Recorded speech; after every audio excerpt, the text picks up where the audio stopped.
going through my arsenal. I'm doing it by years, and I'm on the year 1962 right now. And I thought, how fitting. This is a Bear Polar, 1962 Bear Polar, and it's I've owned two of these bows. This one has the zebra wood. This is a 66-inch bow, has a pewter coin, like a 50-pound bow, has that really cool 1960s Bear colors, you know, in the glass that they used to do, the fiberglass and all these different colors. This one's I don't know what they call this one, I'm not sure. I have to look it up. But burr. And I got my test arrow. I'm not going to be able to test my chronograph today. I'll have to post that later for the speed. 15 yards.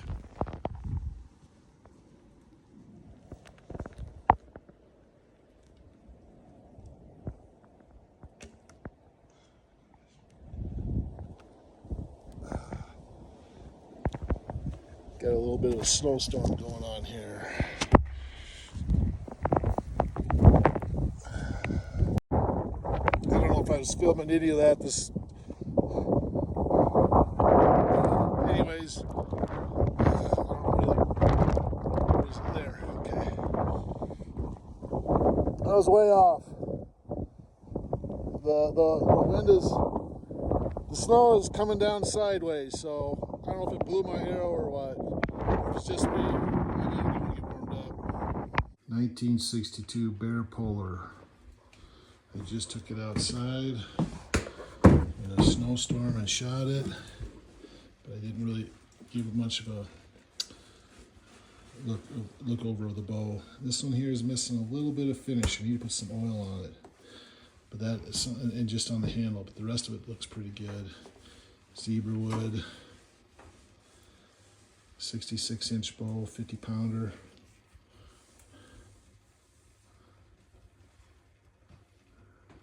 Bear glass powered Polar.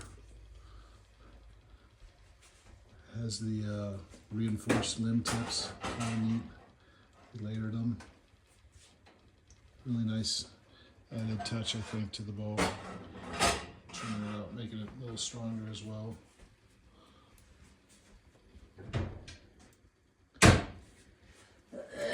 No typical patent and all that. This one has one of the cool 60s glass, of course.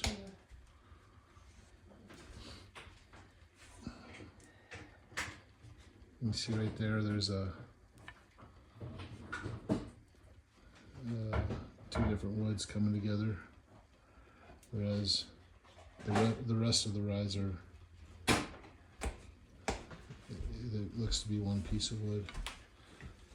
This bow, I could probably refinish it, but I don't know, like I say, if I put oil on it, it seems to look pretty good. There's a coin.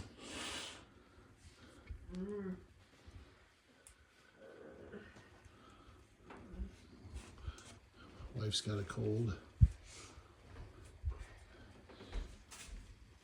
Yep, good looking bow. Let's string it up real quick.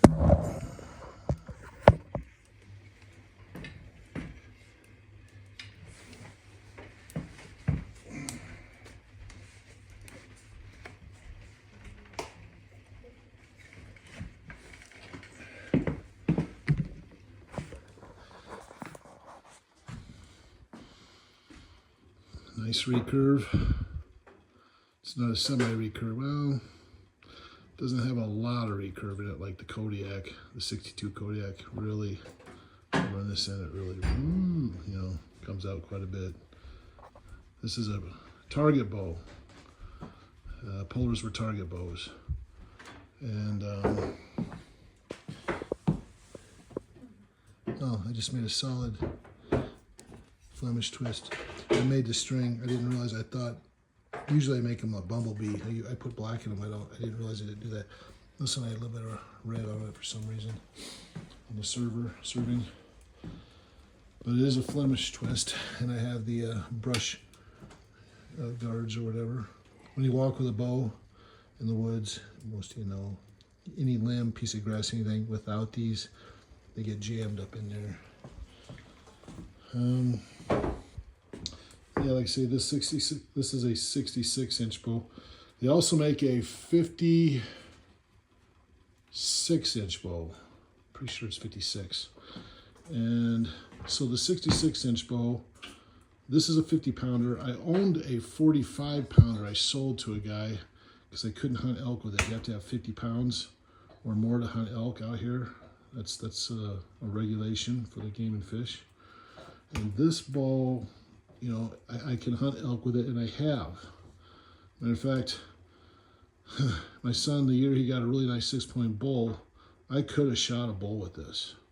It was close, and they're all around. We got in them and everything. I could have. I was close enough, but he had just shot one, and a snowstorm was coming in, and we had to track it.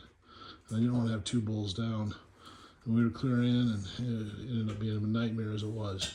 But it was a good decision for me not to. But I could have. You know, everything was right. So, anyways, going back to the 56-inch bow. They make a 56-inch. They made a 56-inch bow in 1962. It was the first year that Bear offers a woman's or a child's bow in a polar, so they could compete. It's a competition bow, really. It's not really a hunting bow, but it's more of a competition bow, a target bow.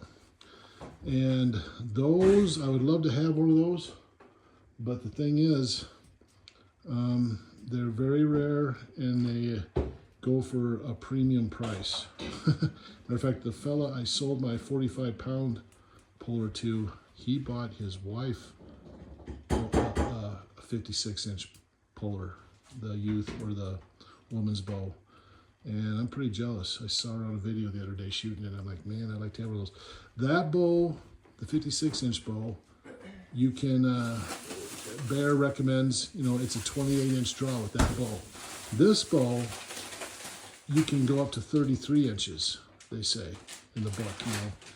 In case you have a long draw, this is a good bow for that. Also, this bow is excellent. Excellent. I get really good releases with this bow. This is one of the more accurate bows, so when I shot it here in the video, I don't have any idea why I was so far off, other than the fact maybe I haven't shot a bow for, you know, 2 weeks, and I was in a pretty bad windstorm, and the wind was really blowing. But I don't think it would have drifted that far. It was me. It was me. It wasn't the bow. Maybe the arrow may have drifted a couple inches at that distance, but it was way off. So it was like 10 inches off from target. But elevation was perfect. Anyways, stayed in the house, getting warm, living life to the fullest. And, yep.